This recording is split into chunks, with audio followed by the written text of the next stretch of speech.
Less is more. Finding fulfillment in the quiet moments. By Adam Terpstra. Imagine your life as a garden. In the beginning, you are excited. You plant everything you can get your hands on. Sunflowers, strawberries, lavender, pumpkins. You water furiously, pull weeds, adjust the soil. You fill every inch of space because it feels like more plants equals more harvest equals more success. But as the seasons pass, you start to notice something. The plants are competing for light. The soil is exhausted. The fruit is smaller. And you are so busy tending to everything that you hardly stop to enjoy the sweetness of what has already grown. Sometimes less really is more. The myth of productivity equaling worth. We live in a world that celebrates busyness like it is a badge of honor. If you are not hustling, maximizing, or achieving, it can feel like you are somehow falling behind. Rest becomes a luxury, or worse, something to feel guilty about. Where does that guilt come from? For many of us, it is internalized. Maybe you were praised as a child for being a hard worker or always helpful, and those traits became core to your sense of identity. Or perhaps you have absorbed society's message that value comes from output. More hours, more goals, more hustle. But what if your inner worth has nothing to do with how much you produce?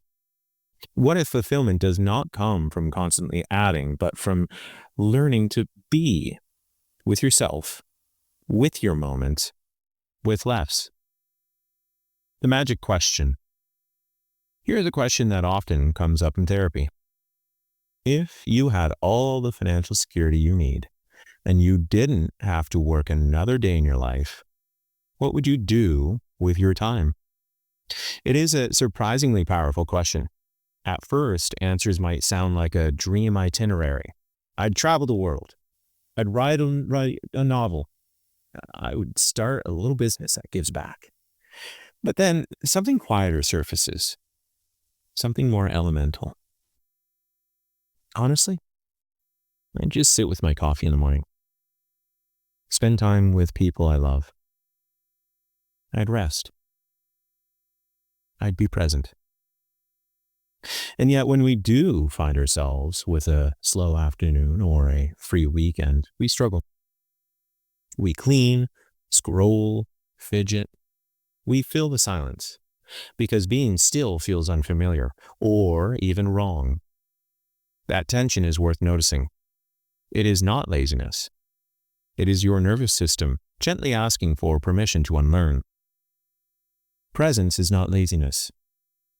There's a big difference between being lazy and being present. Laziness suggests avoidance or apathy. But presence? That is a courageous act.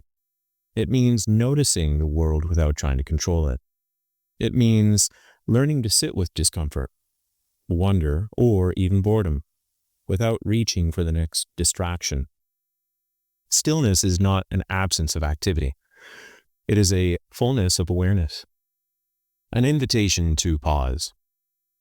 Try this the next time you find yourself with nothing urgent to do. Stop for a moment. Put down your device. Notice your breath. You do not need to change it. Just feel it. Look around. Let your eyes land on something. Sunlight on the floor, a tree outside, your own hands. Ask yourself, can I be here without rushing to be elsewhere? Maybe that moment lasts 10 seconds. Maybe it turns into a nap or a slow walk or nothing at all. That nothing might be exactly what you need. Harvesting fulfillment. Just like the garden, your life does not need to be overflowing to be abundant. When you create space, the things that matter most, connection, creativity, peace, have room to grow. Let this be your permission slip. It is okay to rest. It is okay to slow down. You do not have to earn your right to be.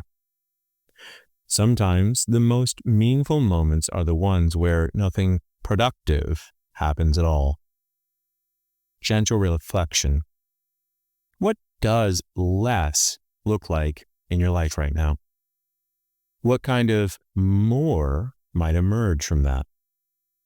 And maybe, just for today, can you sit in the sun, sip something warm, and know that you are already enough?